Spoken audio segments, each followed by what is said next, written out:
ईरावरे लाउड़ाते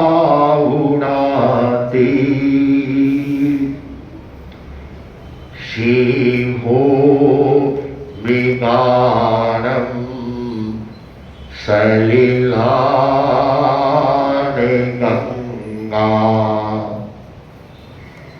पक्षिषुया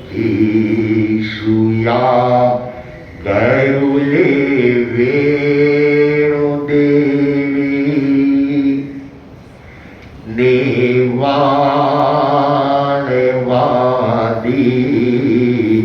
निहराय बुद्धि निवाणवादी निहराय बुद्धि। निर्वाणवाद के प्रवक्ता प्रभु महावीर के चरणों में भाव भरा वंदन। महातपस्वी लोक महर्षि आचार्य श्री महाश्रवण जी के श्री चरणों में भाव भरा वंदन। पर्युषण पर्व आराधना में सहभागी श्रावक श्राविकाएं पर्युषण की आराधना करते हुए आज हम जप दिवस में हमने प्रवेश कर लिया है। दो शब्द है जप और दो शब्द हैं तप। जप और तप इनका बहुत अद्भुत संयोग है। जो जप के साथ में तप करता है वह शक्ति को प्राप्त करता है। जो तप के साथ में जप करता है वह अपने आभा मंडल को तेजस्वी बनाता है। कहा गया है जकारो जन्म विच्छेद कर पकारो पाप नाश कर तस्मात् जय इति प्रोक्तो जन्म पाप विनाश कर। जकारो जन्म विच्छेद कर। दो अक्षर, एक है जय और एक है वै। कि हम जपते हैं जप को तो क्या होता है कि जकारो जन्म विच्छेद कर, कि हम जन्म मरण की परंपरा को विच्छेद कर देते हैं। बहुत बड़ा लाभ है इस दुनिया में, संसार में जो दुख बतलाए गए हैं। हाँ, संसार के दुख तो छोटे होते हैं। जो मूल दुख है वो जन्म मरण रोग बुढ़ापा ये माने गए हैं। तो जन्म मरण की इस बीमारी से आप जप से छुटकारा पा सकते हैं। जय जकारो जन्म विच्छेद कर।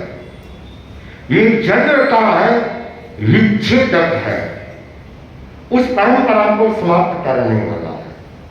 पकार है पाप नाश कर और दूसरा अक्षर है पै, यह पाप का नाश कर देता है।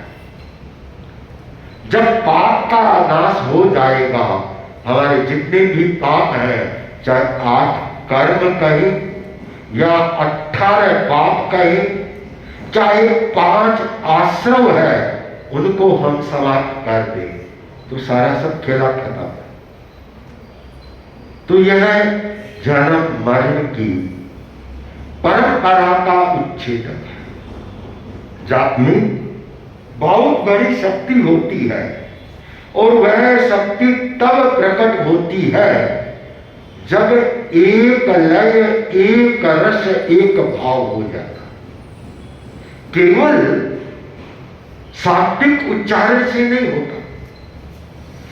शाब्दिक उच्चारण का अपना महत्व है, ऐसा नहीं उसका उच्चारण नहीं है, उसका महत्व नहीं है, उसका महत्व है। अभी आपके काठमांडू में अखंड जाप चल रहा है और बोल बोल करके सहघोष किया जा रहा है, इसे सहघोष कहते हैं। तो इस जप का अपना प्रभाव है, और जो व्यक्ति अपना पर्सनल जप करता है उसका अपना प्रभाव होता है। तो हम जप को हम अपने इष्ट के साथ जोड़े। इष्ट सभी को बना करके रखना चाहिए। ये कई बार प्रसंगवश मैंने इष्ट के बारे में कहा है, शायद अभी तक मैंने बताया भी नहीं होगा कि इष्ट कैसे होता है, क्या होता है। कोशिश करूंगा कि एक दिन आपको ये बताया जाए, समझाया जाए।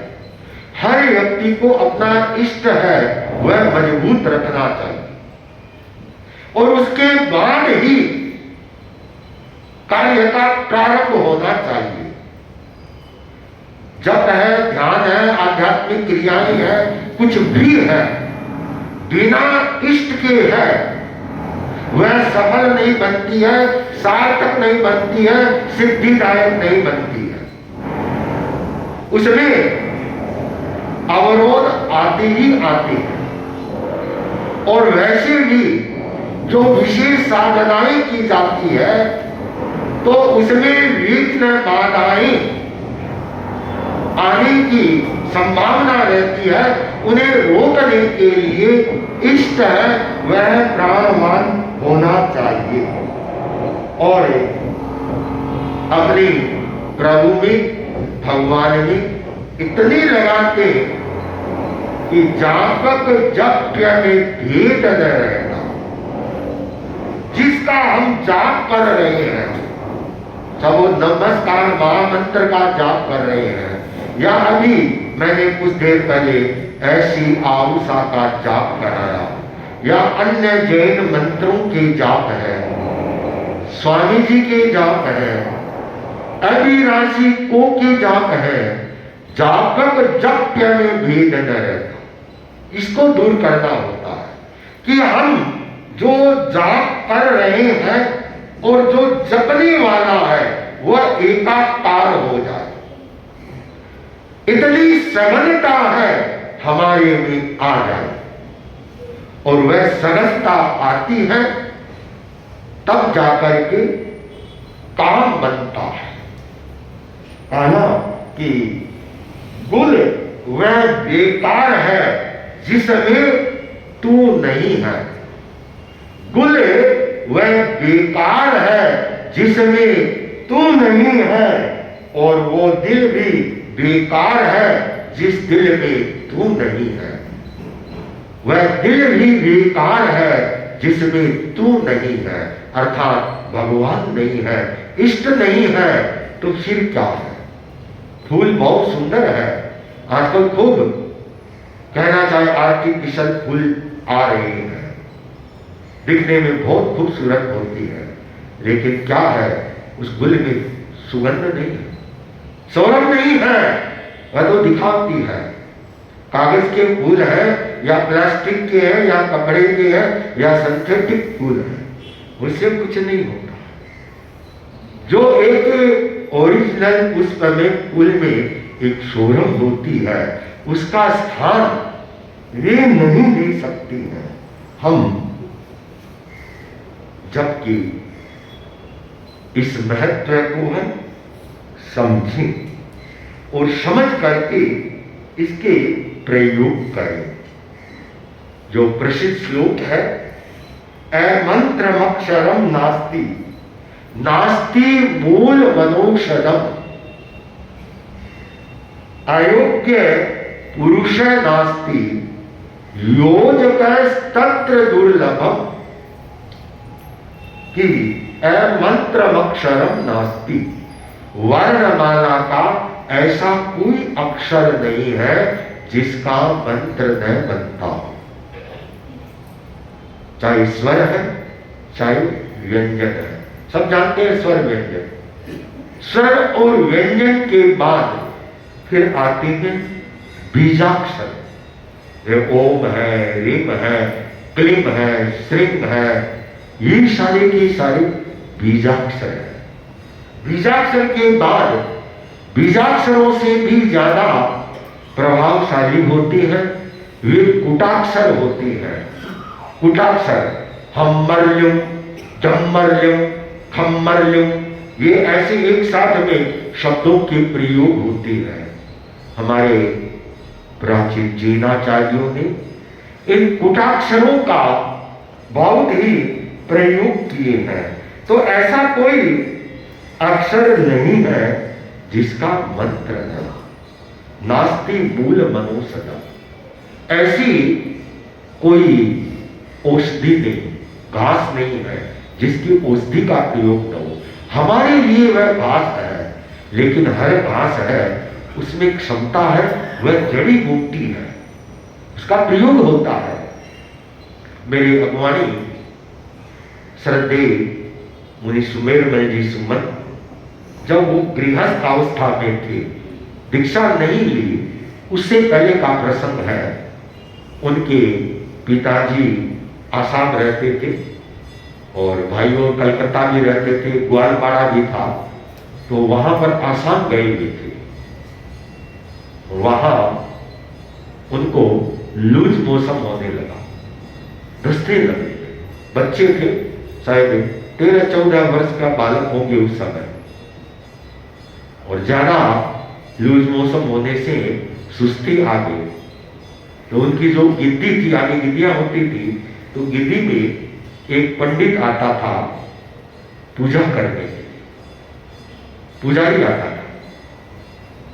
तो वह आया,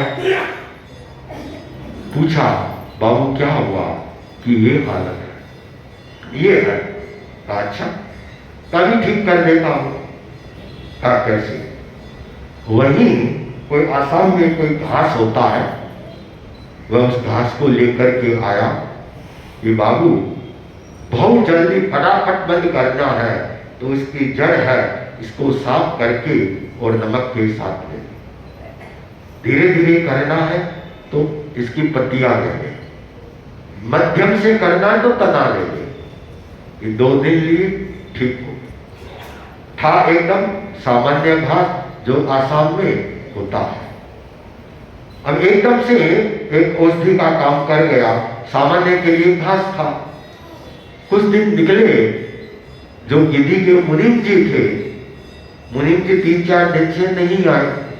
तो महाराज सुनाते थे कि मैं साइकिल लेकर के गया मुनीम जी के घर पर, पूछा क्या हुआ, आ नहीं रहे हैं कि बाबू दस्ते लग रही है, क्या करूं। तो महाराज सुनाते कि मैं वैद्य बन गया, जो मेरे को घास बताया था वही उस मुनीम जी को दिया तो ठीक हो गई। ऐसा जड़ी बूटियों का है, असर होता है हर चीज का, बस होता है कैसे करना, संयोजन होना चाहिए। उदयपुर के महाराणा थे सज्जन सिंह जी, और ये चौमासे की मौसम थी। महाराणा जंगल में घूमने के लिए गए थे, रात का शिकार टाइम हो गया, वापस आए तो उनकी जो घोड़ी थी, वो घोड़ी बहुत भीग गई। घोड़ा घोड़ी ऐसे नाजुक होती है, इनका केयर बहुत रखना पड़ता है, नहीं तो ये खत्म होते देरी में। और महाराणा समझ गए कि आज इस घोड़ी के साथ मैंने ठीक नहीं किया है, और उनकी प्रिय घोड़ी थी। वो वहां ठाण में घोड़ी को छोड़ करके महलों की ऐसी सीढ़ियां चढ़ रहे थे, और उधर से महलों से रात के समय में हीरालाल जी बुरड़िया वो उतर रहे थे। हीरालाल जी उदयपुर दरबार में प्रभावशाली सांसद थे, दीवान भी रहे हैं, प्रभावशाली व्यक्ति थे। उनके जीवन के कई प्रसंग आते हैं हीरालाल जी बुरड़िया के, और महाराणा ने कहा, हीरालाल आज तो गजब हो गया। कि क्या हुआ? कि मेरे कारण यह घोड़ी बेमौत मरेगी आज, ये हो गया है। हीरालाल जी ने कहा, अभी मैं ठीक कर देता हूं, अभी कर देता हूं ठीक। का कैसे करेगा? कि ये आप मेरे ऊपर छोड़ो। बड़े अनुभवी थे। वो आए और एक खीरा मंगाया। खीरा होता ना, ये सामान्य खीरा नहीं, आने छाने का खीरा मंगाया और उसमें बादाम होता है, बादाम को सेके, उन बादाम को सेक करके और उनका अच्छी तरह से पाउडर किया, एकदम बारीक पाउडर, और धीरे धीरे घोड़ी को चटा दिया और उसको कंबल उड़ा दिया। कुछ समय में, कहते आधी पौन घंटा में वो घोड़ी एकदम से ठीक हो गई। महाराणा को बड़ा आश्चर्य हुआ कि हीरालाल तुमने किया क्या? क्या बस कुछ नहीं किया, एक प्रयोग किया और वह ठीक हो गई। तो बंधुओं, ये असर होता है, शब्दों का असर होता है, हर शब्द का असर होता है। हम उसका प्रयोग करना सीखें। विक्रम संवत 2000 का आचार्य तुलसी का गंगा शहर चतुर्मास था और श्रद्धे भाई जी महाराज का चतुर्मास उस साल का बीकानेर में था। गुरुदेव के साथ में नहीं था, बीकानेर कराया गया। और उस समय में बीकानेर और गंगा शहर का अलग अलग अलग था। आज तो एक हो गया, उस समय में अलग अलग था। तो चंपालाल जी स्वामी दिन में गंगा शहर पधारते और उस समय कालू यशो विलास की रचना हुई थी और स्वयं सुनाते, राग रागनियां मिलाते और रात्रि में व्याख्यान बीकानेर में होता और वह रामायण का व्याख्यान। एक युग था जब रात्रि कालीन प्रवचन में अगवानी होते, वे रामायण का, जैन रामायण का वाचन करते और अगवानी बनने की कसौटी होती, उसे बनाया जाता जिसे रामायण कंठस्थ होती। तो रात में व्याख्यान संपन्न हुआ, लोग जाने लगे। तो वहां बीकानेर के एक श्रावक थे, नांदू राम जी बोथरा। वो मंगल पाठ सुनकर जाने लगे और जैसे ही अपने पग रखी चप्पल को या जूते को पहनने लगे, अंदर बैठा था बिच्छू और बिच्छू ने काट। नानूराम जी एकदम से चिल्लाए, कारे बिच्छू काट गया, बिच्छू काट गया। बिच्छू बड़ा जबरदस्त होता है काटने वाला। हाँ, अभी यात्रा में जब मैं रायपुर पहुंच रहा था, स्टंट लगने के बाद मेरे भी साथ के सुबह सुबह काट गया था। हाँ, एकदम प्रैक्टिकल अनुभव किया बिच्छू काटने का कितना दर्द होता है। फिर भी बिहार भी किया, 23-24 किलोमीटर, 29 किलोमीटर का बिहार किया था। इधर बिच्छू भी काटा हुआ था, स्टंट भी लगे हुए थे, फिर भी चले। तो होता है, तो नानूराम जी बोथरा चिल्लाने लगे। तो उसी समय वहां पर एक अपने श्रावक थे, देवी चंद जी बोथरा, उन्होंने उसको बिठाया। चिल्ला क्या रहा, बैठ, अभी ठीक कर देता। और उन्होंने एक लोहे का चिट्टा मंगाया और एक ही सांस में, कहते हैं, उन्होंने गिनती चालू की उल्टी। एक ही सांस में 100, 99, 98 लेकर 100 तक गिनती कर दी, दूसरा सांस नहीं लिया। और चिमटे से जहां बिच्छू काटा था किया। ऐसे 5-7 बार किया, बिच्छू का दम जहर निकालकर उनको ठीक कर दिया। ये क्या? ये शब्दों की सुर कि एक ध्वनि की तरंग बनी, विद्युत तरंग, इस तरह से तरंग बनी कि जो जहर था वह भी उतर गया। अब यहां कोई मंत्र नहीं था, कोई जादू नहीं था, कोई टोना नहीं था, केवल शब्द का उच्चारण, सहघोष उच्चारण एक श्वास के साथ। लगता है देवी चंद जी को अच्छा प्राणायाम का कोई अभ्यास होगा, नहीं तो बिना प्राणायाम के, अभ्यास के बिना इतना लंबा श्वास, एक श्वास लेना बहुत कठिन है। असंभव तो नहीं है, लेकिन बहुत कठिन है। ऐसे ऐसे प्रयोग न जाने कितनी कितनी मिलती है। तो हम जप के इस महत्व को समझे।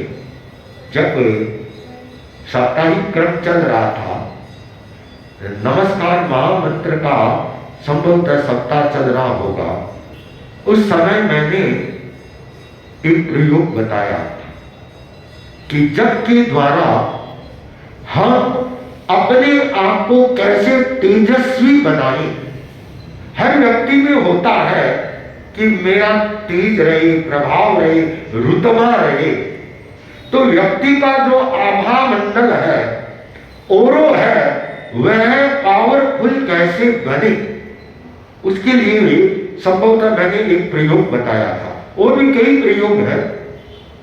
तो उस प्रयोग को आप करें, अपने आप को तेजस्वीता आएगी। आपको लगभग कोई ब्यूटी क्रीम लगाने की जरूरत नहीं पड़ेगी फेस के ऊपर। हाँ, प्रयोग है वो करना पड़ेगा। बस समस्या ये होती है कि जो चीज फ्री में बताई जाती है उसका मूल्य नहीं होता, ये मैं अनुभव करता हूं। और वही चीज आपको 5,000 10,000 रुपये में बता दे कि वहां पर जाएं, शिविर में भर्ती हो, ये होगा, आप 10,000 रुपये 5,000 रुपये खर्च करके गए हैं, आप कर लें। चीज वही होती है। हम प्रयोगात्मक अपने आप को बनाएं, प्रयोग करना सीखें, और अपने जो शरीर का तेजस शरीर है, हमारे औदारिक शरीर, दूसरा व्यक्रिय शरीर, तीसरा आरक शरीर। आरक शरीर किसके पास है? औदारिक तेजस कार्बन तो सुना है मैंने, आरक शरीर है क्या किसी के पास? हाँ भाई, बोली आरक शरीर हो, बहुत बड़ी बात है। औदारिक तेजस कार्बन तो होता है। तो हमारा जो तेजस शरीर है, यह हमारी साधना में उपयोगी होता है, इसको समझना चाहिए। और तेजस शरीर को हम पावरफुल बनाएं, अपने आभा वलय को तेजस्वी बनाएं प्रयोगों के द्वारा। जो मैं वापस उसको बता देता हूं, जिस समय आपकी नींद टूटे, आप नींद से उठे, उसी समय आपको प्रयोग करना है, जहां पर भी आप सोए हुए हैं, जिस स्थिति में है, इसमें न कोई दिशा का है, न कोई स्थान का है, न कोई और कुछ भी है। केवल अपने आप को धीरे धीरे नौकार मंत्र को स्मरण करते हुए अपने आप को उठना है। पंच परमेष्टि का स्मरण करते हुए आंखें बंद रहे और आप अपने स्वर को देख ले। मेरा कौन सा स्वर चल रहा है? मेरा सूर्य स्वर चल रहा है या चंद्र स्वर चल रहा है? इला पिंगला कौन सा चल रहा है? यदि सुषुम्ना चल रहा है तो कुछ समय के लिए रुके, और यदि सूर्य स्वर चल रहा है तो ये हाथ ऐसे ऊपर करें, ऊपर करते हुए अपने चेहरे के ऊपर घुमाएं। ओम नमो अरहंतारम बुद्धारम बोधियानम, ओम नमो अरहंतारम बुद्धारम बोधियानम, ओम नमो अरहंतारम बुद्धारम बोधियानम। यदि आपका चंद्र स्वर चल रहा है तो यह लेफ्ट हाथ है, यह ऊपर रखे और इसको एंटी कर। ओम नमो बुद्धारम बोधियानम, ओम नमो बुद्धारम बोधियानम। इसका आप कम से कम 6 महीने तक इसका प्रयोग करें। यदि सूर्य स्वर चल रहा है तो 7 बार, 9 बार, 11 बार या 27 बार जितना आप करेंगे उतना ही लाभ मिलेगा। यदि चंद्र स्वर चल रहा है तो 2 बार, 4 बार, 6 बार, 8 बार, 10 बार, 12 बार सम संख्या में करें। कहते हैं ना कि जितना गुड़ डालेंगे लापसी है वह उतनी ही मीठी होगी। आजकल कम करते हैं कि शुगर के पेशेंट ज्यादा है, तो इसमें शुगर नहीं बढ़ेगी, आपका तेज ही बढ़ेगा। ये प्रयोग करें, बड़ा गहरा प्रयोग है। और यह प्रयोग 3:30-4 बजे किया जाए, जिस समय कौवा भी न बोले उस समय किया जाए तो और ज्यादा प्रभावी होता है। लेकिन आजकल के सारे बड़े भाग्यशाली हैं, भाग्यशाली नहीं, परम भाग्यशाली हैं, नौकाशी ओर से आने तक उठते हैं, तब क्या करेंगे? तब तो क्या मिलेंगे? वो वैसा का वैसा चला जाता है। तो ये जबकि हम प्रयोग करें, छोटे छोटे मंत्रों को लें, उसके साथ अपने आप को जोड़ें, आत्मसात करें और स्वयं अनुभव करें कि जब हमारे लिए कितना उपयोगी है, कितना प्रभावकारी है, कितना मंगलकारी है, कितना आपकी तेजस्विता को बढ़ाने वाला है। अस्तु इसी भाव के साथ ओम अरहत।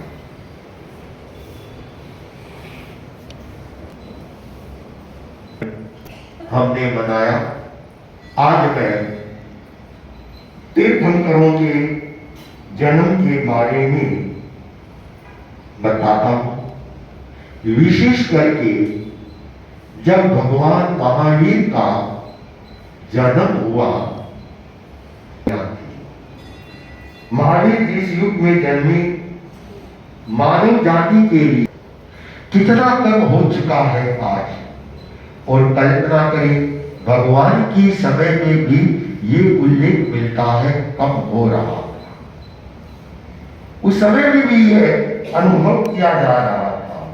तो जरूरत थी एक ऐसे महान और दिव्य होता है। वह युग विषमता का युग था, भगवान महावीर का युग।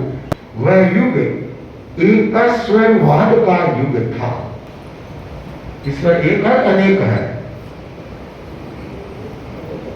दबी दबी आवाज आ रही है। एक है, आप सब व्यक्तिगत बिठाती है, परमात्मा बन सकती है। तो एकेश्वरीयवाद की धारणा का हम जैन दर्शन उसका समर्थन। वह युग था नर बलि और पशु बलि का वहां पर बोलबाले कपड़े बेची जाती है, वैसे ही इंसान को बेचा को दबाने वाला युग था। वह युग मतवाद और वितंडावाद का युग था। ऐसी युग में तीर्थंकर भगवान का है वह जन्म